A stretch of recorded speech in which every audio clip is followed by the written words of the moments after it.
that are sometimes they're terribly tragic, and sometimes they're just absurd. I collect some of these stories. For example, that the cities where you can rent a friend. You know, if in Boston and New York, you can hire someone to be your friend to hang out with you, and they're really cool, and then you can look cool because you go to parties with this person whose job it is to make you look cool too, kind of like an escort. But yeah, like you could be a professional cool person, you know, a professional friend. You can have a business card with your name and friend under it. Like you see something like that, and it's like, you know, this civilization can't last much longer. Just on that point,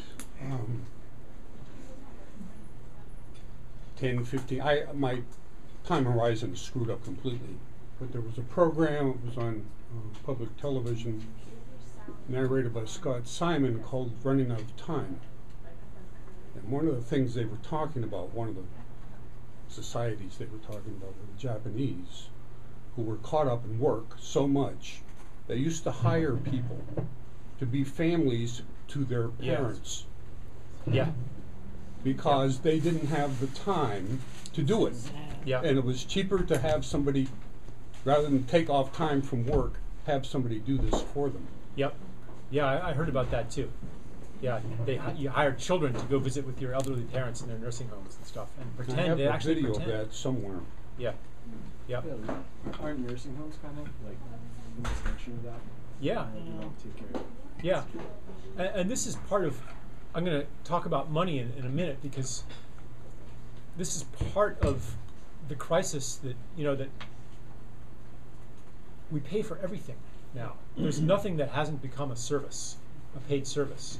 We have life coaches too. Life coaches, right? They make good money.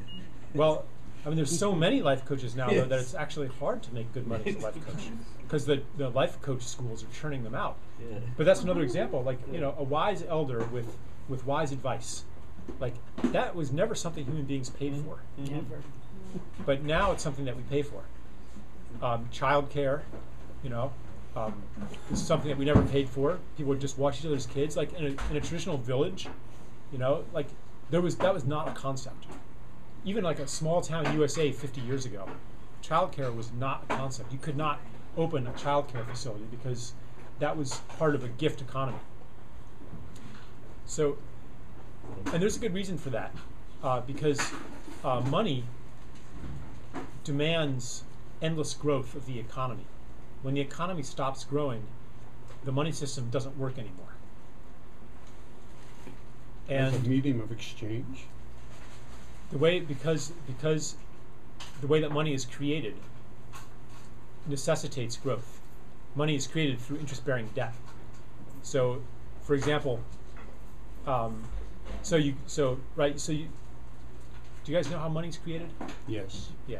Okay. I do. Okay. I so taught Yeah, it for but years. they might Right. not Not everyone know. might. They might all right. not know. So It so depends like, on it depends on whether you're talking about from the Federal Reserve or from the banking system. on both levels, though, even from the Federal Reserve, if they say, you know, buy the money starts M0, like the monetary base starts when the Federal Reserve buys a security on the open market, usually like a treasury bond, which so the Treasury issues, you know, a 10-year bond, and the Federal Reserve buys it, and it's maybe 3% interest or whatever it is, and now money has entered the economy, and it's in the hands usually of well, whoever buys it deposits it in a bank, and now that bank has an account at the Federal Reserve, and there the money sits until lending happens. So you go to the bank and you say, I'd like to take out a loan, please.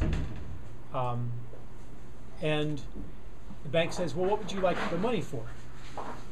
And you say, well, I would like to borrow the money to there's a wetlands here threatened with development. I'd like to buy that wetlands and protect it from development. And the bank says, well, how will you pay me back? Are you going to generate income? Are you going to create goods and services that you can sell from that? You say, no.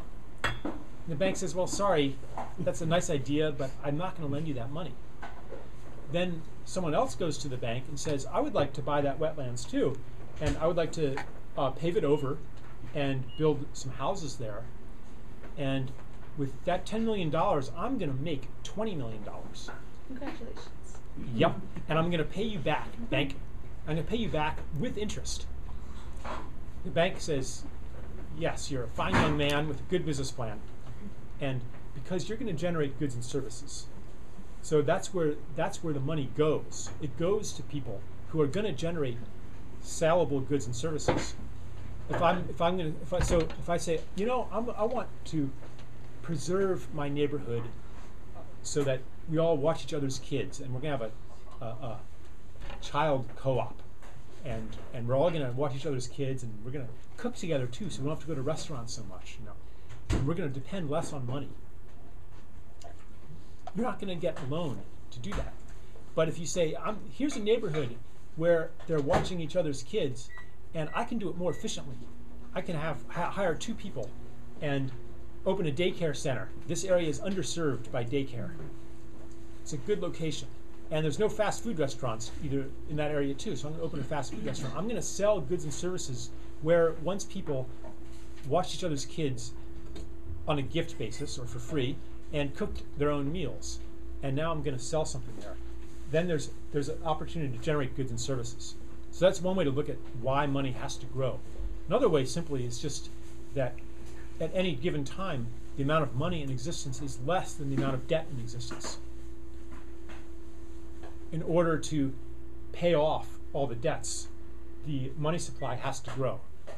And it grows by even more money being lent into existence, which means that in the next future, even more money is needed. So it has to keep growing. And as soon as it doesn't grow, you get a rapid concentration of wealth. I'm not going to go into all the details, but I mention it because money embodies this story of the people that says humanity's destiny is to grow and grow and grow, to conquer nature, to make nature ours, to harness natural forces, to exploit natural resources, to turn the wild into the domestic, to turn the commons into property, to make property of everything, to make money of everything, to bring it into the human realm. The money system encourages that. It encourages the conversion of nature into goods and services, nature into goods and relationships into services. But now it's becoming apparent. Oh, and by the way, money also contributes to the separate self because it separates us, it puts us into competition with each other. It kind of embodies that idea that more for you is less for me. Just a thought. Yeah. 2, 3 thoughts. I agree with what you're saying. If I went and said, I want to buy this and keep it preserved and so forth, they probably wouldn't lend me. But if I went to them and I said, I have a house that's worth $200,000 and I want to take a mortgage out for $100,000 to buy this property, they would lend it to me. Right, because they know you would pay So it in back. that sense, if you have an asset that has value and you want to use part of that asset to buy something which in the eyes of someone else doesn't have value because they can't, you want to take it out of productive use, you still may have that ability to do it because you do have an asset. So in that sense, I mean, it's the same, a similar analogy, and this is something that has been talked about for years. And this is the idea of pollution rights being sold on the open market. Right. So only so much carbon dioxide can be put into the air. Yeah. And the idea of an open market is anybody can bid on that. So if you think you don't want that amount of carbon dioxide to be put into the air, and everybody in this room thinks the same thing, we could get into that market and say, hey, we want to buy 2% of what you're allowing, and we aren't going to sell it to anybody to allow them to put it in the air. And in that sense, we're using money because we have assets that we can use it to prevent other things from happening. Yeah. Second, when you are talking about money, and I do not disagree, the primary role of money is as a medium of exchange. There's no question about it. The vast amount of money that we use is to buy goods and services. But there is a good chunk of this which people are using as an asset. Your father used it as an asset. People put it in banks and hold on to it. They may never spend it, but they want it there because they think this is a positive thing. Now, a lot of those people are dying off because they lived through a depression and they said, I'm never going to have this happen to me again. And the generation that I'm in, we're a little off that, but the generation after I'm in couldn't give a damn about whether there's anything in the money because, personal thought, they think their grandparents and their parents are going to give it to them when they die. Intergenerational transfer of assets. Yep. And I think that's a very strong reason why current generations and, I would say generations starting in the 1960s and beyond said, we don't want to save a damn thing. You're going to give it to me when you die. Sorry, I already spent it. Well, My mother did too. But this is the thought process. I just wanted to interject a little bit of reality, which is that the world is not made up of America, and the overwhelming population of the world do not own property. yeah. So some of this discussion is to be very narrow in the sense of, us and our previous generations and next generations.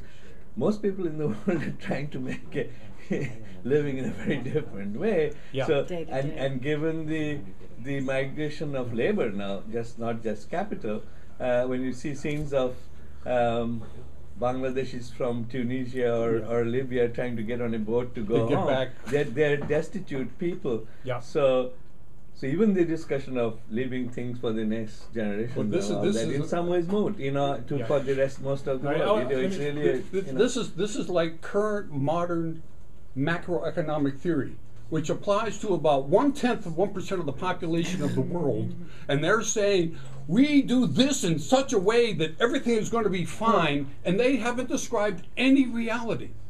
All right, here I want to actually I think Frame he this. has, and I'm just saying I want to to frame say this. that you should, yeah. I want to frame this because